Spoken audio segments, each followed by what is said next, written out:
Cette semaine, en enquête, le système secret de pots de vin de SNC-Lavalin en Algérie, mis au jour. SNC-Lavalin dépassait toute normalité en termes de contrats obtenus par rapport à ceux soumissionnés. C'est que c'est une pratique, j'allais dire, qui est pratiquement systémique au niveau du groupe, tant au Canada qu'à l'étranger. Je ne peux pas commenter ces informations, je ne suis pas au courant de ça. Et une histoire d'abus d'un de nos grands peintres, Armand Tatassian, mort l'an dernier dans la plus grande pauvreté. Il touchait presque rien de ce qu'il faisait. Ce que j'étais prêt à lui payer à cette époque-là, c'était ça. Ça faisait son affaire. Puis d'une façon ou d'une autre, l'argent n'avait vraiment aucune importance pour Tatassian. Il a flippé par les chaussées. C'est abuser de l'artiste. C'est hors norme. Ce n'est pas quelque chose que... J'ai jamais vu ça en 28 ans, là.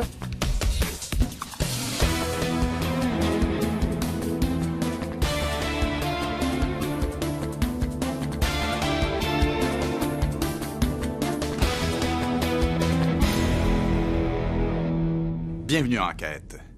SNC-Lavalin a-t-elle construit son empire en Afrique du Nord en distribuant des pots de vin?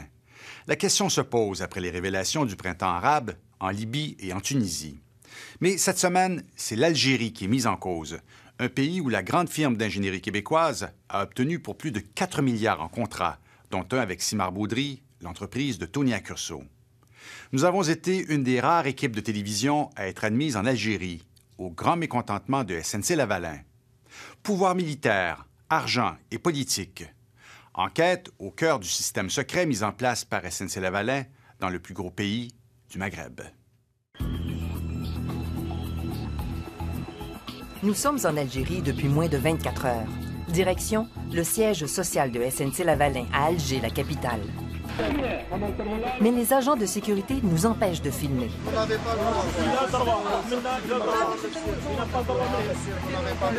La police doit intervenir pour calmer le jeu. SNC-Lavalin obtient ici d'importants contrats depuis des années. Mais de toute évidence, la firme n'est pas habituée à ce que les médias posent des questions.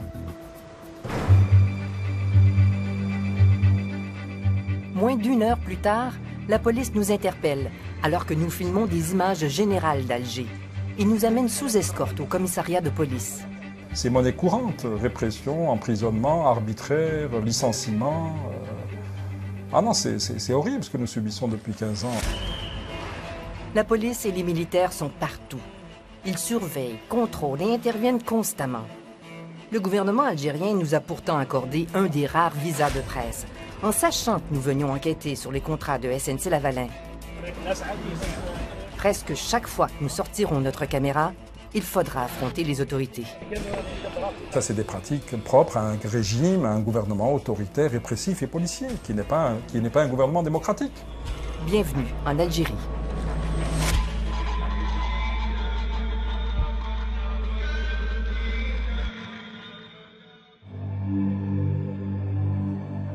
Cet homme, surnommé l'homme qui parle trop, a été arrêté plus de 100 fois. Il a été menacé de mort et emprisonné. Depuis 15 ans, il dirige l'Association algérienne contre la corruption. Un travail risqué parce que les grands scandales économiques en Algérie sont souvent liés au gouvernement et à la toute-puissante armée algérienne. On a mis en parallèle le classement des 10 premiers pays qui sont les plus transparents en matière de lutte contre la corruption. Et on a mis en parallèle un autre classement qui est un classement algérien. Quels sont les 10 pays avec qui l'Algérie commerce et a des relations économiques? Aucun des 10 pays les moins corrompus ne commerçait, n'obtenait des marchés avec l'Algérie. Donc à la limite, j'ai dit, c'est comme si nous disions, dis-moi avec quel pays tu commerces, je dirais si tu es corrompu ou pas. L'Algérie est riche en hydrocarbures. L'or noir rapporte 70 milliards de dollars par année à l'État qui contrôle la ressource. Presque le tiers du pétrole consommé au Québec provient d'Algérie. Depuis 15 ans, 400 milliards de dollars ont servi à bâtir des infrastructures. Une manne pour les compagnies étrangères. Un terreau fertile pour la corruption. Nous avons été amenés à être contactés par des entreprises étrangères qui avaient été éliminées pour des raisons un peu obscures. Des témoignages extrêmement accablants. Pratiquement, je vous le dis, j'assume mes propos, aucune entreprise, aucun grand projet n'a échappé à des versements de pots de vin et de commissions. À partir d'un certain niveau de contrat, et dans le domaine pétrolier en particulier, il est impossible d'obtenir un contrat sans payer un pot de vin quelque part. C'est pratiquement institutionnalisé. Cet homme aussi dérange parce qu'il dénonce la corruption en Algérie. Il vit à Paris et son livre, L'histoire secrète du pétrole algérien, est interdit en Algérie. C'est un ancien dirigeant de Sonatrach, la Société nationale des hydrocarbures. Il explique comment les contrats sont obtenus grâce à des ententes secrètes avec des ministres et surtout avec des généraux de l'armée. Les contrats pétroliers, c'est avec l'entreprise de pétrole qui sont signés. C'est le PDG de la Sonatrach qui lui-même en réfère au ministre. Et par conséquent, bon, l'ordre vient d'en haut, d'accord pour Lavalin, ou elle est signée avec Lavalin. Évidemment, l'ordre est transmis d'abord au ministre qui le répercute sur le PDG de la Sonatrach, qui lui-même le répercute sur l'ingénieur en charge du projet, et ainsi de suite. Hein. C'est toute une chaîne. Ah ben oui, c'est toute une chaîne qui se met en place. C'est ainsi qu'un groupe sélect de compagnies étrangères obtient des contrats avec le gouvernement. SNC-Lavalin en fait partie et va faire des affaires d'or ici. J'ai comme l'impression qu'à l'intérieur de Lavalin, c'est une coutume qui existe depuis longtemps. Oui. Parce que dès que Lavalin est arrivé en Algérie, déjà lors du premier contrat, il y a eu des pots de vin qui ont été payés. Ce premier contrat de Lavalin en Algérie remonte à 1981. C'est ce monument, symbole de l'indépendance du pays. Une prouesse technique réalisée par une équipe de Québécois, tel que le rappelle ce vidéo corporatif de la firme. Quelques heures avant son inauguration, l'imposant bâtiment est terminé. Ce gars-là, ça a été un défi incroyable. Les gens travaillaient, pluie, pas pluie, tempête, pas tempête. Le monument sur les hauteurs d'Alger attire encore aujourd'hui les badauds. Hossein Malti a été impliqué dans ce chantier. Il se rappelle que ses supérieurs avaient tenté de lui forcer la main pour accorder un contrat à Lavalin. Un contrat pour lequel la firme n'était pas qualifiée selon lui. J'ai subi d'énormes pressions. Bon, j'ai dit non, le contrat n'a pas été passé avec Lavalin, mais enfin, c'était clair qu'il y avait des commissions au bout. Hein, parce que sinon, pourquoi quelqu'un qui ne connaît pas le secteur, qui ne connaît pas le métier, vient se mêler et vous dire « prenez telle entreprise », si ce n'est pour des raisons comme celle-là. Lavalin était alors dirigé par Bernard Lamarre, l'aîné de la famille. Aujourd'hui, retraité et malade, il nous a accordé une entrevue au téléphone. Il nie avoir donné des pots de vin. On n'a pas versé de pots de vin, mettons, pour avoir ce contrat-là. C'était surtout une discussion technique. Pourtant, cet ancien colonel du DRS, l'équivalent algérien de la CIA, nous affirme le contraire. Il soutient que le DRS avait fait enquête et obtenu des preuves de cette corruption. C'est connu, ça? C'est connu. Non, c'est pas connu. Non, l'enquête avait été, à l'époque, entamée par les services de renseignement algériens qui étaient parvenus à des pistes probantes, matérielles. Et à ce moment-là, SNC-Lavalin a dit, si vous continuez, nous allons donner la liste des bénéficiaires des commissions. Et il y a eu des instructions à l'époque pour dire stopper l'enquête. Ils ont fait arrêter l'enquête, donc c'est au niveau politique. L'enquête a été arrêtée, je vous le dis. Des instructions avaient été données pour que l'enquête soit stoppée, et elle a été stoppée. De son côté, Bernard Lamarre doute qu'une enquête ait été menée. Je ne sais pas si ça a existé. On n'a pas été mis au courant. On n'a pas eu d'enquête faite, mettons, dans nos livres, puis dans les carnets de chantier, tout ça. Il n'y avait même personne qui est venu voir ça. Pendant des années, Lavalin et ensuite SNC-Lavalin, lors de la fusion des entreprises, va continuer à travailler en Algérie, sans être inquiété. Mais aujourd'hui, elle a rendez-vous avec la justice algérienne. Après la pause, même la justice algérienne a dans sa mire SNC-Lavalin. Est-ce que vous pouvez soumissionner actuellement en Algérie? Non, actuellement, à cause de l'enquête en cours, on nous a informé qu'on ne peut pas soumissionner sur certains projets tant que l'enquête n'a pas été complétée.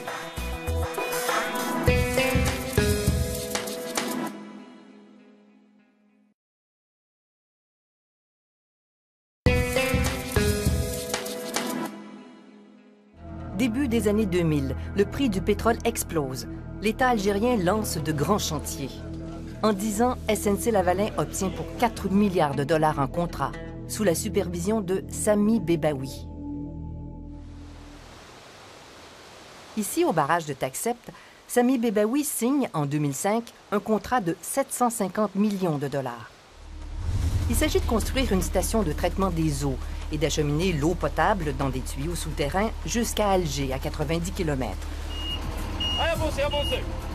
SNC-Lavalin s'associe aux entreprises de Tony Accurso pour réaliser ce projet. Aujourd'hui, le chantier est terminé. L'eau est propre et parvient à la capitale. Mais le contrat, lui, est en eau trouble. Tony Accurso et 2 de ses entreprises sont accusés de fraude fiscale par le ministère du Revenu du Québec. Les enquêteurs ont trouvé pour 2 millions de dollars de fausses factures attribuées à ce projet. Nous avons questionné la direction de SNC-Lavalin à Montréal. Le nouveau vice-président de la division construction, qui a fait carrière à la firme, revient tout juste d'Algérie. Il ignore où est passé l'argent. Alors, s'il y a eu des choses qu'on ne connaît pas, qui ont été organisées par des personnes, des ex-employés avec Simaroudou, ça, on ne le sait pas. Ça, c'est l'enquête qui va le démontrer. Et vous n'avez pas pu vous apercevoir au moment de la réception des factures qu'il y avait peut-être des fausses dépenses là-dedans? Non. Je peux vous assurer, si on savait qu'il y avait des fausses factures ou autres, on aurait agi en conséquence, bien sûr. Jamais qu'on a été au courant de ça ou qu'on a soupçonné ça. Et pourtant, plusieurs personnes qui ont travaillé à SNC nous ont révélé que des dépenses injustifiées de plus de 10 millions de dollars ont été faites sur ce chantier. Entre autres, pour l'achat de voitures de luxe, dont certaines ont été livrées à l'extérieur de l'Algérie. À Radio-Canada, nous ne sommes pas la police, mais concernant le projet de Taxept, par exemple, on a pu parler à différentes personnes. J'imagine qu'à SNC-Lavalin, vous pouvez quand même questionner les gens au sein de SNC-Lavalin pour voir qu'est-ce qui s'est passé. Mais moi, je ne suis pas au courant de tous ces détails que vous avez, mais ce sont des allégations, c'est juste les enquêtes qui vont pouvoir le prouver. Hein. Alors, je ne peux pas commenter ces informations, je ne suis pas au courant de ça. De l'argent du projet de Taxept se serait retrouvé sur des comptes à Genève, dans 2 coquilles vides appartenant à Sami Bebaoui. Il a été interrogé par la justice suisse à ce sujet.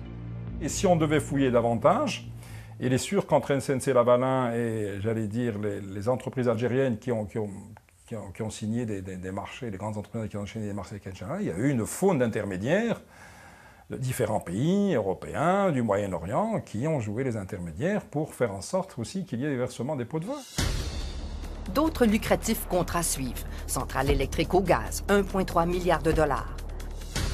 1,2 milliard pour une autre usine de traitement du gaz en plein milieu du désert. Les affaires vont bien. Trop bien pour être dans les règles, selon cet employé, toujours chez SNC-Lavalin, et qui est bien au fait de ce qui se passait en Afrique du Nord. SNC-Lavalin était très choyé pour le nombre de contrats qu'ils obtenaient en Algérie. Ils dépassaient toute normalité en termes de contrats obtenus par rapport à ceux soumissionnés. Par exemple? Un très bon estimateur va gagner à peu près 10 % des contrats. Et en Algérie, on obtenait plus de 90 % des contrats. Auxquels vous soumissionniez? Auxquels nous soumissionnions. Et ça, un taux de succès de 90 %, ça vous apparaît anormal? C'est effectivement anormal. Le secret de ce succès est découvert à des milliers de kilomètres d'Alger, à Milan. Alors que les Italiens enquêtent sur les pots de vin qu'aurait versé leur entreprise pétrolière en Algérie, ils découvrent que SNC-Lavalin aurait fait la même chose. Le journaliste d'enquête Claudio Gatti explique la façon de faire. The engineering firm would pay a company that appears to be a Les firmes d'ingénieurs versaient de l'argent à des compagnies écrans aux îles Vierges britanniques créées par un bureau d'avocats au Panama. There is a law firm called Mossack Fonseca that created these vehicles. Ces compagnies sont des coquilles vides avec des comptes de banque en Suisse. Farid Bejaoui distribuait ensuite l'argent. C'est lui qui se cachait derrière ces compagnies. Au cœur du stratagème, un personnage mystérieux, Farid Bejaoui. Diplômé des HEC à Montréal, citoyen canadien, Farid Bejaoui sert d'intermédiaire pour l'entreprise italienne et aussi pour SNC-Lavalin. Les Italiens lui auraient versé 280 millions de dollars. Pour brouiller les pistes, Bejaoui se sert de 2 sociétés écrans, Minkle et Gurnwood. Des dizaines de millions ont été retracés, mais selon mes informations, SNC-Lavalin aurait payé autant que les Italiens. Les deux compagnies de Bejawi ont été incorporées en 2004, tout juste avant la signature du contrat de Taxcept. SNC-Lavalin n'aurait pas retracé ce réseau de sociétés écrans, ni les paiements effectués. Vous venez ici puis vous dites que vous ne savez rien sur Farid Bejawi? Je vous dis la vérité. Je ne le sais pas. C'est l'enquête qui va nous démontrer c'était quoi les liens ou qu'est-ce qu'il y a eu il ne faut pas présumer de quoi que ce soit tant qu'on n'a pas les résultats de l'enquête. En Algérie, où il n'a jamais habité, Farid Bejawi est le neveu de l'ancien ministre des Affaires étrangères.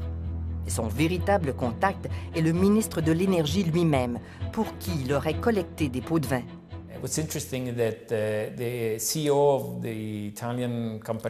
président de la firme italienne accusée de corruption a affirmé dans un témoignage avoir rencontré le ministre de l'Énergie algérien à Paris et que celui-ci lui aurait présenté Farid Bejawi comme son assistant.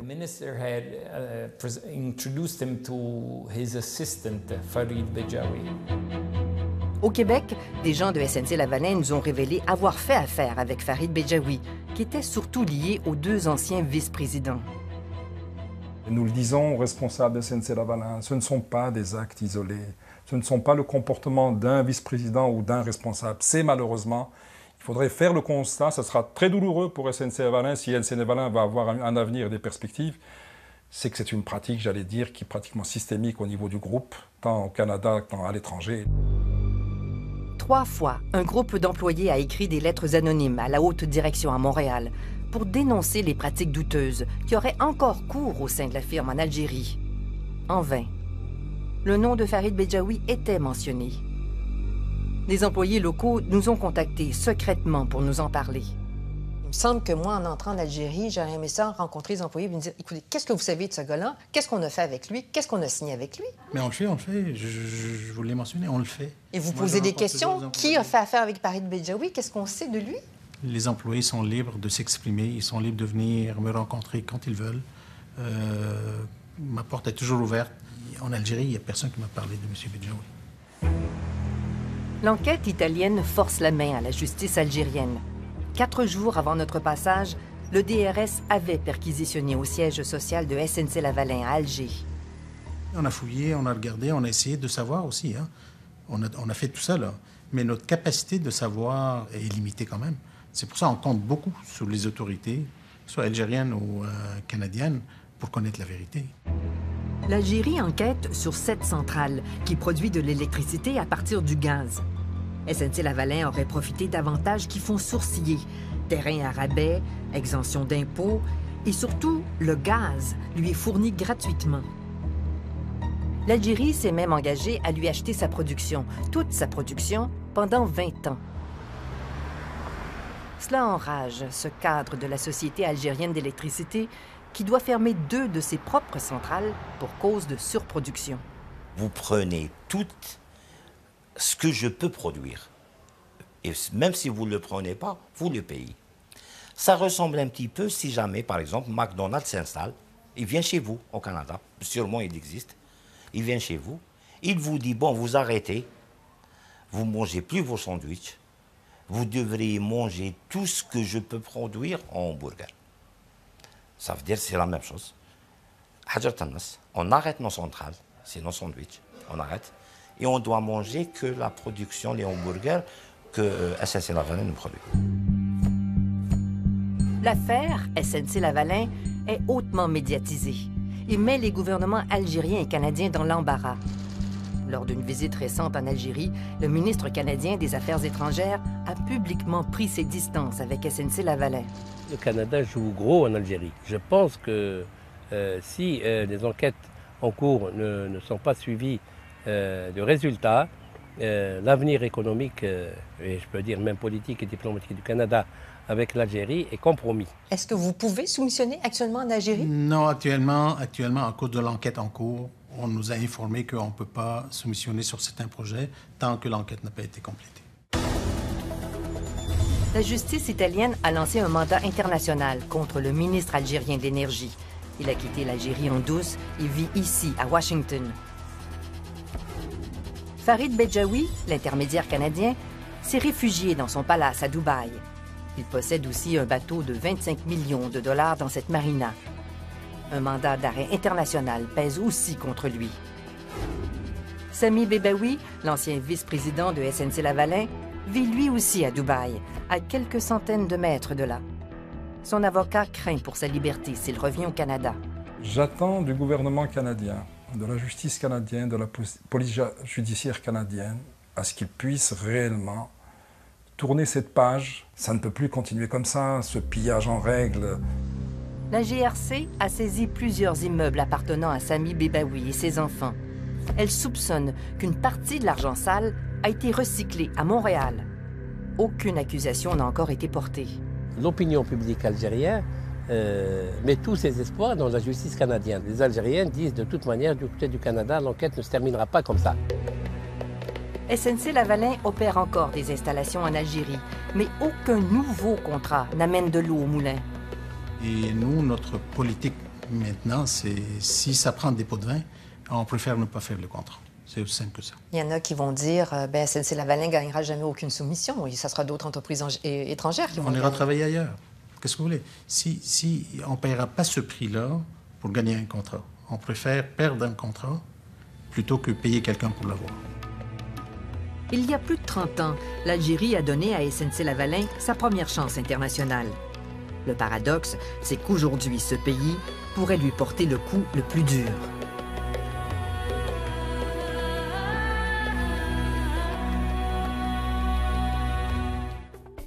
Après la pause, les œuvres du grand peintre Armand Tatossian, l'envers du tableau.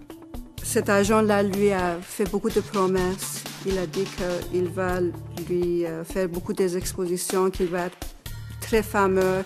Il va l'amener au Guggenheim.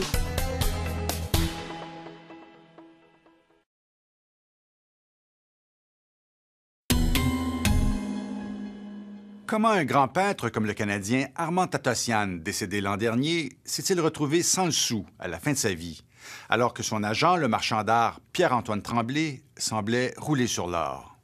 Son site Internet affichait des toiles de Tatossian vendues pour des dizaines de milliers de dollars. Nous avons fait enquête pour savoir ce qui s'était passé entre les deux hommes. Et ce que nous avons découvert n'est pas beau à voir. Armand était généreux, puis il avait confiance dans l'humanité, puis il ne se méfiait pas des gens du tout. Il voulait seulement peindre. Le peintre Armand Tatossian est décédé en 2012, après une carrière prolifique pendant laquelle certains de ses tableaux ont atteint des prix considérables. Je voyais sur l'Internet que les tableaux se vendent pour 200 000, 300 000, 100 000, 50 000, 60 000. Malgré ses prix de vente élevés, lorsqu'Armand Tatossian est hospitalisé en 2007 à la suite d'un accident vasculaire cérébral, sa sœur Mary découvre qu'il est ruiné. C'est nous qui devions payer pour casser sa bail. Il n'avait ni de carte d'identité, ni portefeuille, ni argent. Il était complètement vidé. Mary Tatossian apprend que depuis des années, son frère ne touche qu'un faible pourcentage du prix de vente de ses toiles. J'étais choquée, j'étais bouche bée. Je ne le croyais pas. C'est Pierre-Antoine Tremblay, propriétaire de la Galerie 2000 à Montréal, qui était l'agent d'Armand Tatossian. Mary Tatossian l'accuse d'avoir exploité son frère. D'habitude, dans un contrat, les deux personnes gagnent quelque chose. Mais dans le contrat, je vois seulement que c'est Tremblay qui gagne. Mary Tatossian veut faire invalider le contrat qui liait les deux hommes et récupérer tous les droits d'auteur sur l'œuvre de son frère. Pierre-Antoine Tremblay jure qu'il n'a rien à se reprocher. Au contraire. Trouvez-moi un gérant d'une galerie, d'un artiste au Canada depuis 400 ans qui a fait le travail que j'ai fait sur Tatossian. Aucun. Qui dit vrai? Notre enquête sur Tatossian nous a fait découvrir certains des aspects les moins nobles du marché de l'art.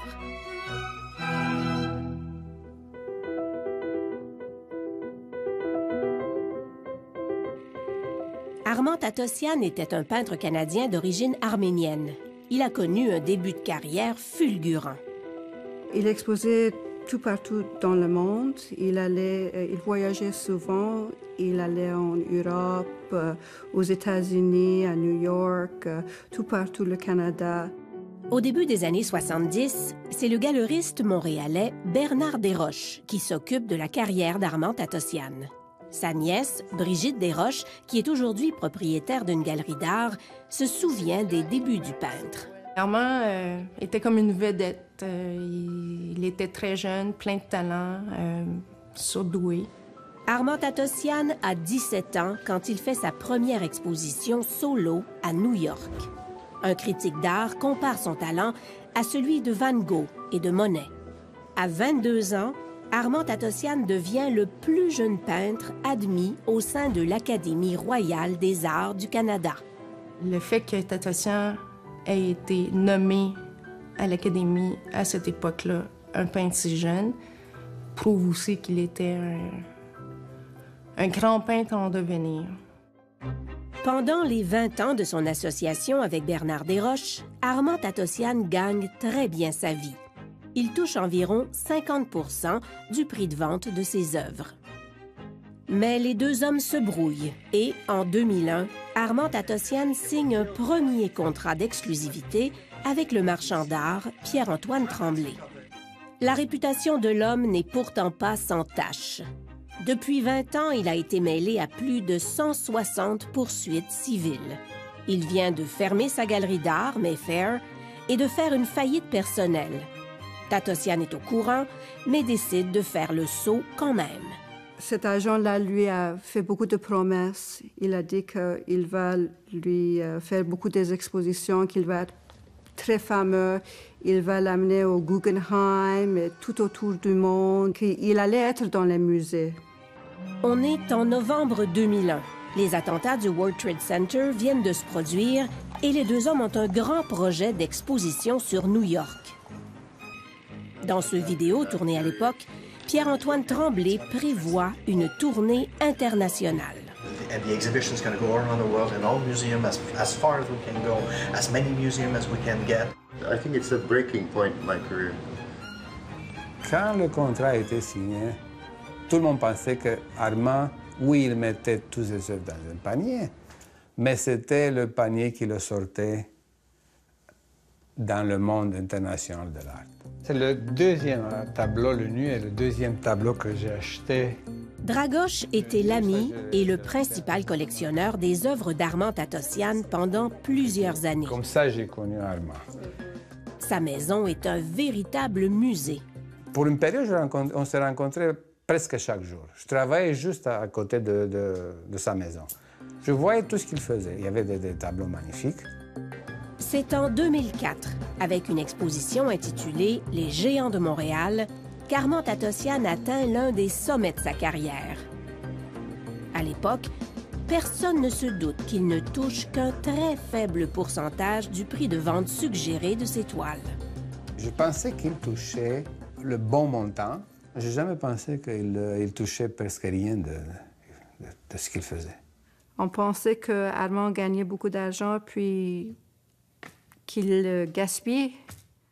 Lorsqu'Armand Tatossian tombe malade et cesse de peindre en 2007, c'est sa sœur Mary qui prend ses affaires en main. Elle obtient le dernier contrat qui lie son frère à Pierre-Antoine Tremblay et découvre qu'il ne touche que 5 % du prix de vente suggéré de ses toiles. 125 $ pour un tableau de 10 pouces par 12, prix de détail suggéré 3 300 $. 600 $ pour un 30 par 40, prix de vente suggéré 11 900 $. 1 500 $ pour un 60 par 60, prix de vente suggéré par Pierre-Antoine Tremblay, 32 900 $. En plus, le contrat implique qu'Armand Tatossian doit offrir toutes ses toiles à Pierre-Antoine Tremblay pendant 10 ans au même prix. Ça ne changeait pas. Alors, le marché peut changer, les tableaux, la valeur augmenter, mais le prix qu'il payait mon frère ne changeait pas. Mais ce qui fait déborder le vase, c'est qu'en plus des prix très bas, Armand Tatossian cède tous ses droits d'auteur et de reproduction à Pierre-Antoine Tremblay. Selon les avocats que nous avons consultés, les contrats qui liaient Tatossian et Tremblay étaient défavorables à l'artiste, abusifs, voire immoraux. Mais ils n'étaient pas illégaux. Ce que j'étais prête à lui payer à cette époque-là, c'était ça. Ça faisait son affaire. Puis d'une façon ou d'une autre, l'argent n'avait vraiment aucune importance pour Tatossian. Il a flippé par les châssis. De la minute qu'il y en avait. Qu'il y en aurait eu 100 fois plus, il aurait flippé pareil. Pierre-Antoine Tremblay justifie ses prix très bas de diverses façons. Il affirme, entre autres, qu'il dépensait quasiment tous ses profits pour promouvoir et diffuser l'œuvre de l'artiste. Une exposition, aujourd'hui, ça coûte minimum 75 000 $. On parle de grande exposition. On parle pas de 3 morceaux de fromage avec 2 verres de vin puis 20 invités qui sont toujours les mêmes. Les Géants de Montréal, j'ai déplacé 22 000 personnes, les ministres et les ambassadeurs de 171 pays. OK? C'est du jamais vu. C'est pas arrivé dans la vie de Riopelle, c'est pas arrivé dans la vie de Bordua, c'est pas arrivé dans la vie de Pellan, dans la vie de Lemieux. Alors, qui doit payer pour ça? C'est moi qui paye pour ça. Est-il normal de donner autour de 5 % du prix de vente suggéré à un artiste parce qu'on vend et qu'on fait connaître son œuvre? Nous avons posé la question à Marie-France Lamoureux, propriétaire d'une galerie d'art depuis une trentaine d'années.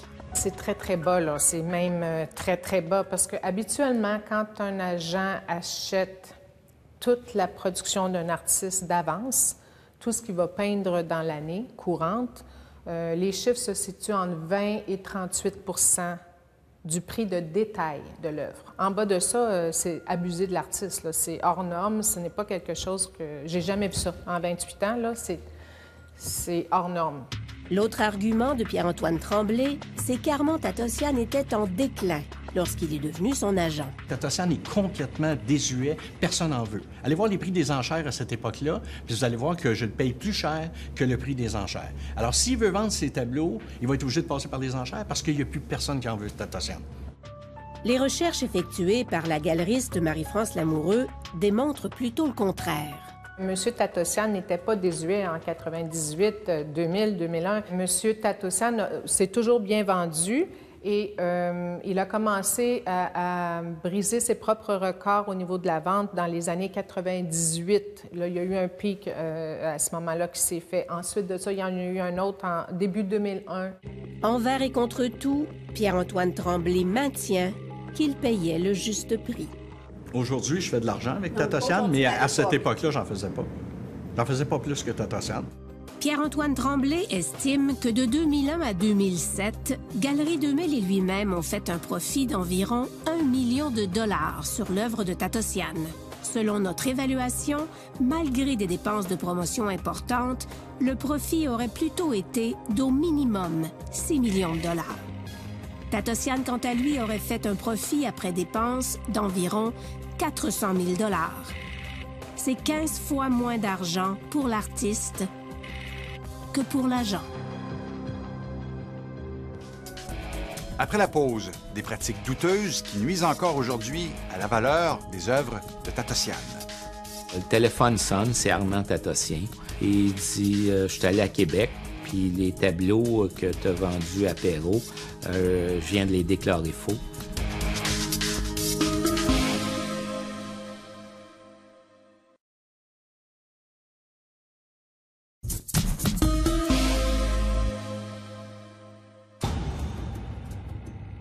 Dans le milieu des arts visuels montréalais, quasiment tout le monde connaît Pierre-Antoine Tremblay. L'homme a souvent fait les manchettes à cause de ses nombreuses poursuites judiciaires. Il a aussi fait scandale en 2003, lorsque l'Auto-Québec et la Société des alcools du Québec l'ont accusé de leur avoir vendu de nombreux tableaux à des prix bien au-delà de leur valeur. Les deux affaires se sont réglées par des ententes confidentielles. Pierre-Antoine Tremblay a une façon bien à lui de faire des affaires. Par exemple, au cours de notre enquête, plusieurs personnes nous ont dit qu'il avait tendance à déclarer faux des tableaux de Tatossian qui lui auraient échappé. Afin de vérifier ce qu'il en était, nous avons tenté une expérience. Mary Tatossian nous a prêté ce tableau que son frère lui aurait donné en cadeau. Il va vous dire que c'est un faux, j'en suis sûre et certaine.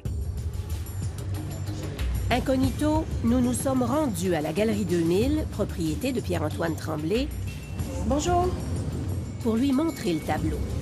J'ai un tableau à vendre. La réaction a été instantanée. Ce tableau-là n'est pas un original de Tata-Sian, ni par la facture qui est faite, puis ni le sujet, parce que les tons sur tons, c'est 45 œuvres, puis ils sont toutes cataloguées. C'est pas un tableau de Tata-Sian que vous avez là. Des histoires de vrais tableaux déclarés faux, nous en avons entendu plusieurs. Entre autres, celle du marchand d'art Claude Courcy. C'était tous les vendredis, je passais une partie de la journée avec lui. Il y avait autour 6, 7, 8 tableaux à m'offrir. Au début des années 2000, Armand Tatossian a vendu de nombreux tableaux à Claude Courcy en cachette de Pierre-Antoine Tremblay. Claude Courcy jure qu'il ne savait pas que Tatossian avait signé un contrat d'exclusivité. Je l'ai appris en 2004 quand j'ai reçu une mise en demeure. Une mise en demeure de Pierre-Antoine Tremblay qui indique qu'il est strictement interdit d'acheter directement toute œuvre d'Armand Tatossian. J'ai arrêté complètement d'en acheter, sauf que j'en avais beaucoup en réserve. Claude Courcy décide de liquider sa collection. Il vend une dizaine de Tatossian à la Galerie d'art Perrault de Québec. Et quelques mois plus tard... Le téléphone sonne, c'est Armand Tatossian. Il est tout en pleurs. Mais j'ai dit, qu'est-ce qui se passe? Et il dit, je suis allé à Québec, puis les tableaux que tu as vendus à Perrault, je viens de les déclarer faux. On m'a obligé de les déclarer faux. Armand Tatossian aurait dit à Claude Courcy que c'est Pierre-Antoine Tremblay qui l'a obligé à faire la fausse déclaration. Nous avons mis la main sur un enregistrement dans lequel on l'entend admettre sa fausse déclaration et laisser entendre qu'elle n'a été faite que par la crainte de son agent. T'as peur exactement de lui, pourquoi? C'est un bandit. Et lui, c'est le genre de gars qui fout tout le monde dans la merde, et lui, il sauve ça comme de lui. Après cet incident, pour se protéger, Claude Courcy prend une photo d'Armand avec chacun des tableaux qu'il a achetés. Il utilise ensuite les photos comme preuve d'authenticité. Je prends 2 tableaux que je mets à l'encan, une vente aux enchères à Toronto, les tableaux et les photos d'Armand Tatossian avec les tableaux. Mais l'histoire se répète. L'encanteur m'appelle pour me dire qu'Armand Tatossian venait de déclarer les tableaux n'étant pas de sa main. Pierre-Antoine Tremblay nie toute responsabilité dans chacune de ses affaires. C'est pas vous qui forcez Tatossian à dire ça. Le dernier qui a intérêt à ce qu'il y ait un scandale de faux sur le marché, c'est moi. Mais pourquoi Tatossian fait ça? Ces histoires de faux ont au moins eu un effet positif pour Pierre-Antoine Tremblay. Ses compétiteurs ont cessé d'acheter des tableaux dans son dos. J'ai tout vendu. J'ai jamais racheté de Tatossian. Jamais je retoucherai d'un tableau de Tatossian et je veux rien savoir. Dans le milieu des arts, Claude Courcy n'est pas le seul qui préfère se tenir loin de Tatossian et de Pierre-Antoine Tremblay. Les gens se sont dit, c'est un magouilleur, il est malhonnête, c'est un abuseur d'artiste, il fait de l'argent. Vous avez une terrible réputation. Quand vous changez un système, vous évoluez dans le milieu, vous bousculez les autres, vous avez 4 des plus grandes galeries au Canada. Ces gens-là ne sont pas mes amis. Puis j'en ai rien à cirer. Sérieux, je n'en ai rien à cirer. Mon cœur est clair, ma vie est claire. La dernière poursuite en cours impliquant Pierre-Antoine Tremblay a été déposée par un homme d'affaires américain. He's very passionate. He's a very good, in hindsight, a very good salesperson as well. Entre 2009 et 2011, en guise d'investissement, Randy Furman a acheté plusieurs toiles d'Armand Tatossian via Pierre-Antoine Tremblay. He said, you know, with Tatossian, basically, you're never going to lose money. It's going to go up in value. Well, it's supposed to be green. Randy Furman estime qu'il a été victime de fausses représentations. Dans sa poursuite, il affirme que Pierre-Antoine Tremblay lui a vendu les toiles en lui disant que la santé de Tatossian se dégradait et qu'il allait bientôt mourir. He said, normally when an artist passes, normally out of respect in the community, they'll wait about 6 months. And then he said he felt, and this is his exact words, and I remember this very clearly, the paintings will at least triple in value. Encore une fois, Pierre-Antoine Tremblay nie les allégations. Y avez-vous dit que la valeur des tableaux de Tatossian qu'il avait allait tripler en 6 mois après sa mort? Impossible. Ça n'arrive pas, ça peut pas arriver, c'est pas comme ça. Dans le cadre de sa poursuite, Randy Furman a embauché la galeriste Marie-France Lamoureux pour faire une évaluation de la valeur marchande de ses tableaux. Elle estime qu'ils valent aujourd'hui la moitié de ce qu'il a payé. Maintenant, en 2013, nous sommes arrivés avec une braquette pour l'ensemble de ces 6 tableaux-là entre 64 000 et 74 000 $. Vous me dites qu'il a payé 124 300 $.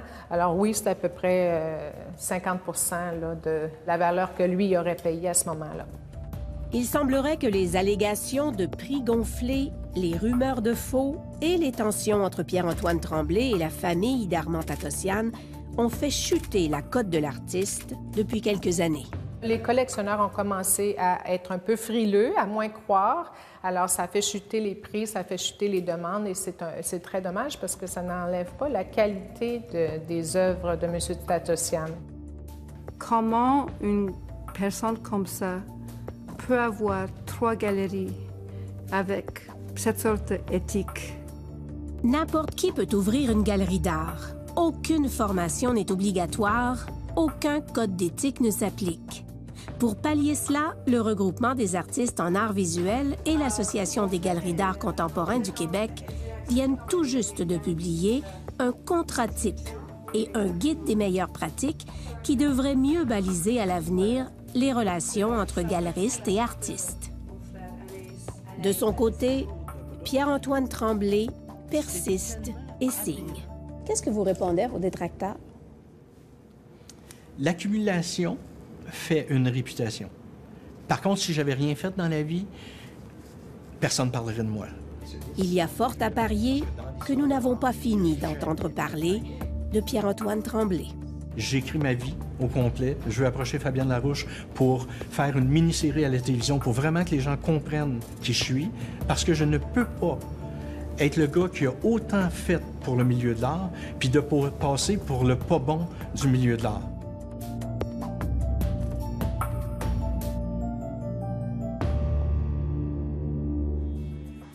Marie Tatossian vient de remporter une première bataille. La SODRAC, la société qui est responsable des droits d'auteur au Québec, vient de reconnaître qu'elle détient les droits d'auteur sur une partie des œuvres de son frère, revendiquées par Pierre-Antoine Tremblay. Il lui reste maintenant à s'adresser aux tribunaux pour tenter de faire invalider les contrats qui ont lié son frère à Pierre-Antoine Tremblay afin de récupérer l'ensemble des droits d'auteur.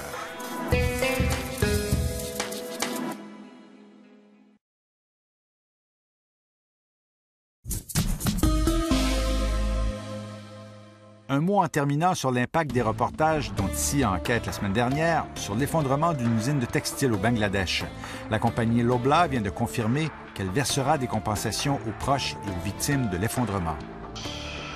Si vous voulez nous contacter, consultez notre site Internet à l'adresse suivante. Veuillez prendre note qu'Enquête est rediffusée le dimanche à 18 h sur le réseau de l'information. Merci d'avoir été là. Bonsoir. À la semaine prochaine.